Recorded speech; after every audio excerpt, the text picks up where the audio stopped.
Hello again, and for today, I am coming at you with another video, some fresh content from the kitchen on someone who I think needs to be knocked down several fucking pegs, and that, of course, is Mr. Dimfool himself, Tim Pool.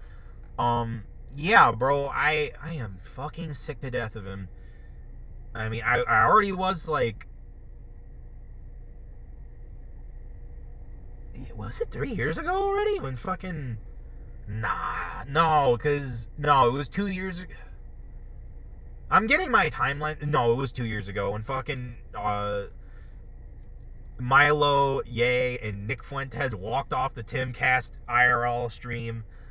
That was when I was like, dude, I am fucking done supporting Tim Pool with my views and my time and my likes. This shit is no longer worth it. He is a fucking idiot, and everyone who had ever said anything negative about him was 100% fucking right. This guy has no idea what he's talking about.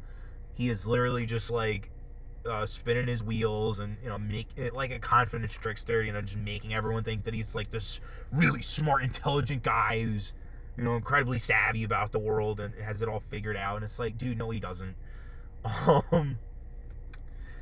So yeah, the real reason why I think it's like beyond time to call Tim Pool out is that anytime I end up wanting to tune into a Timcast for some godforsaken reason, I again should have learned my lesson with the Kanye West thing.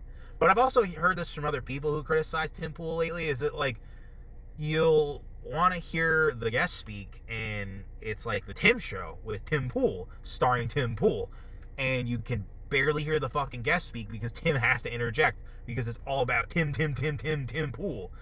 And it's just like, bro, at what point do you fucking understand that if you're gonna have a live show with guests, it's about the guest, you motherfucker. But yeah, nah. So yeah, the money has totally gone to his head. I remember there's that one meme. I mean, maybe no. I should actually bring it back further. Bring it back further.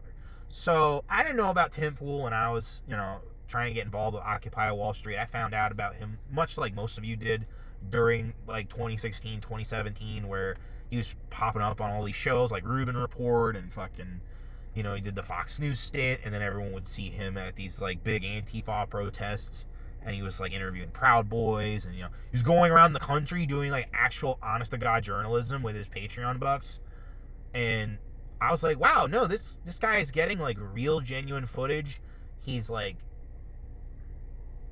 trying to do insightful commentaries, and then it was just like the daily content, as I had brought up in one of my older videos on the content machine that keeps churning, that all these people who make like this conveyor belt style content are gonna get burned out. And I have not seen that fucking harder from anyone other than Tim Pool. Sticks, who I've not seen that Timcast episode yet, but Sticks, man, day in and day out delivers consistent content. And then when he doesn't upload, it's like, oh, did something go wrong? And then he comes back and it's like, yeah, it's like nothing happened. It's like, no, this is the genuine kind of conveyor belt style content that everyone should be striving for. Being consistent, being principled, being articulate, great things. I've had my troubles with making content, but I'm also not totally dependent on it financially. If I was, I would be trying to live up to that kind of example, because I don't want to make shitty content like Mundane Matt used to, or people. Nah, it's fair. Quartering content lately has just also been fucking like, dude, who gives a shit? But you know what? When he does a stream, he doesn't fucking walk all over his guest, Tim Pool. So, oh yeah, no, that is like the big thing that pisses me off. It's like, dude, why even have a show like that? It's to generate so much fucking money. But yeah, no, yeah, Tim Pool, man, like, it just isn't smart. Most of his like daily commentaries can be quoted with the now famous line. I don't know. It gets really, really complicated. It's like that's all he fucking says.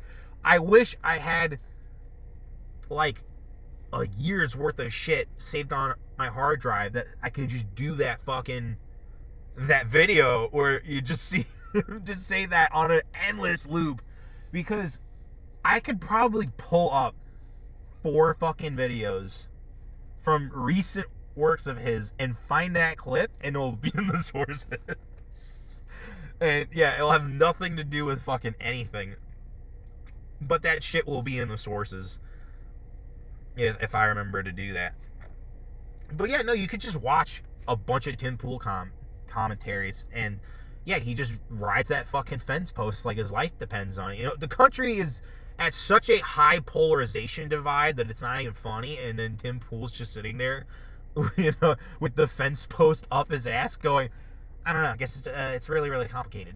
I'm just like, yo, bro, like, you cannot be serious. Like, give an honest-to-God hardline take on something, please. But yeah, no, I mean, it's the classic stereotype of the fence, or the milquetoast fence sitter, and yeah, fence post. No, it's the classic stereotype of the milquetoast fence sitter. I'm sorry, I can't help but laugh, but like, cause it's just, he's just a stereotype now. Beanie Man is just a fucking stereotype. There's also a classic commentary from the prosecution channel, aka the prosecutor, in the sources, where it has the greatest title ever. The greatest title ever, Tim Pool's Timfoolery.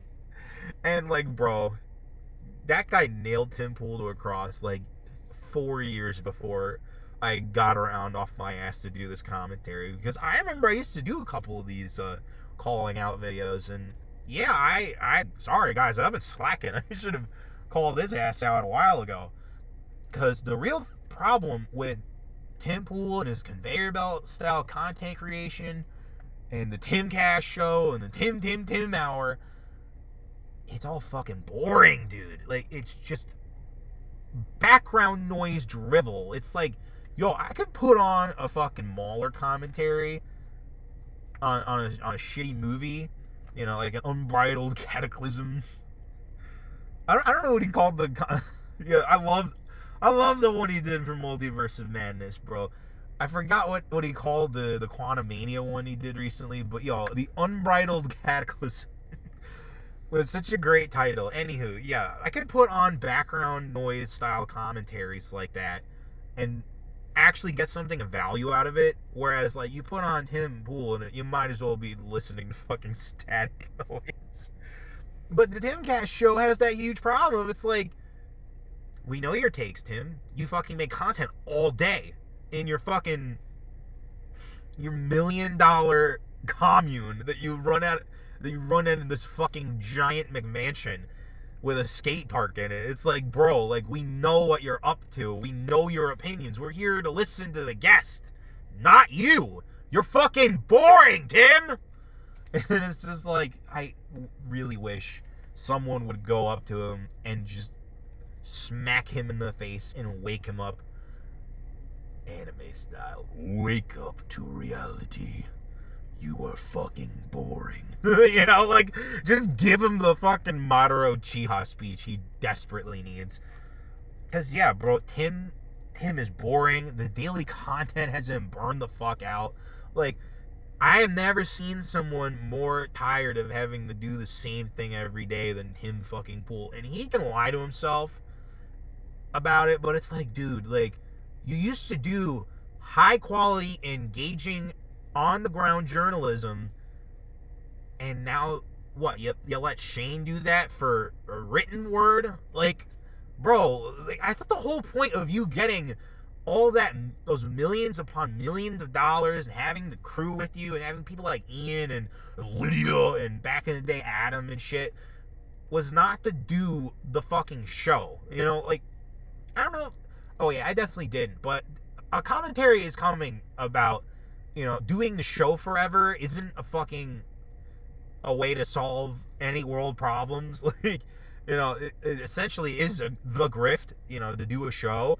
But as I think I've stated in a couple other videos, the only way to really, take the show and make it something worthwhile is if it actually does some IRL shit, like the Groiper Wars, like during Stop the Steal when Nick would bring all the Groipers to these fucking MAGA rallies.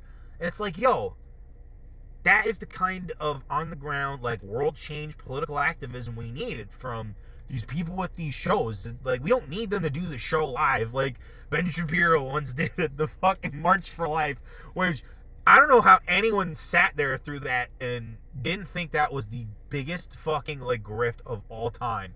Like, holy motherfucking shitballs. Like, was that the worst shit I have ever seen from a political commentator? But anyway, speaking of political commentators, yeah, Tim Pool is just not a good one. And then on top of that, his head is inflated so big, and he thinks everyone is so into what he does that now he's releasing shitty music to fight the culture war.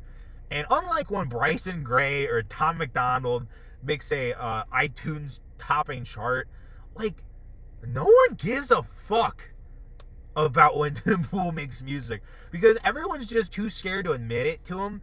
But yeah, his gay emo music fucking sucks. Like, Sunny Day Real Estate was better than this shit. Fucking, like, every emo band, even, like, fucking May, was better than anything Tim Pool could ever put out. And it's just like, yo, like, this is embarrassing. So yeah, to kind of start wrapping this video up, like, Tim Pool's a disaster, and frankly, he's been a disaster in the making. Like, if you are one of these Tim Pool fans coming in my comments section trying to tell me how to, what the fuck is up, I don't care. Like, dude, my divorcement from Tim Pool's content came the moment fucking Ye walked out of the studio, and then him and his entire staff had a hug box session, like, live on Timcast, being like, that was the most racist and anti-Semitic thing I have ever heard in my life. I have Jewish people that are employed here. And it's like, Jesus fucking Christ, Tim. Like, this is the worst shit that he could have ever done with all that money. There was a meme that I think I brought up, or I, like, was gonna bring up, and then I, like, held it back.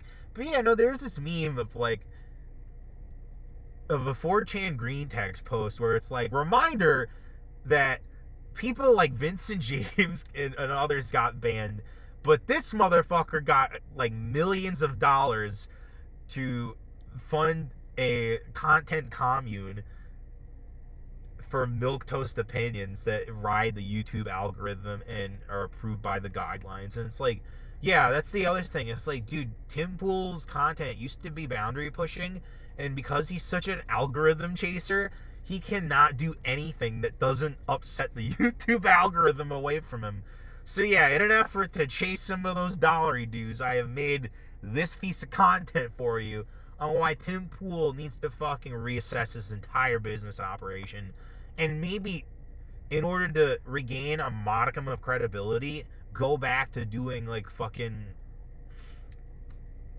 actual journalism, like going out in the world and covering events and shit. It's like, that would have been great during COVID. Like, dude, that would have been a money-making machine. It's like, oh, everyone's, not doing this, but no, I'm too busy building my $1 million commune McMansion, when I could have gotten that fucking van rolling so that we could be making content in all these cities where they're doing these anti-lockdown protests in 2020, or, oh shit, no, oh, George Floyd got killed, we gotta go to Minneapolis and cover these fucking riots, dude. But nah, bro, nah. Like, we're just we're gonna sit here, do the show, pump the conveyor belt content out, and then submit to the grift. So yeah, to Tim Pool, who is a dim fool. Well, you better tread lightly, because I think your time in the sun is up. And frankly, no one will be buying your bullshit much longer.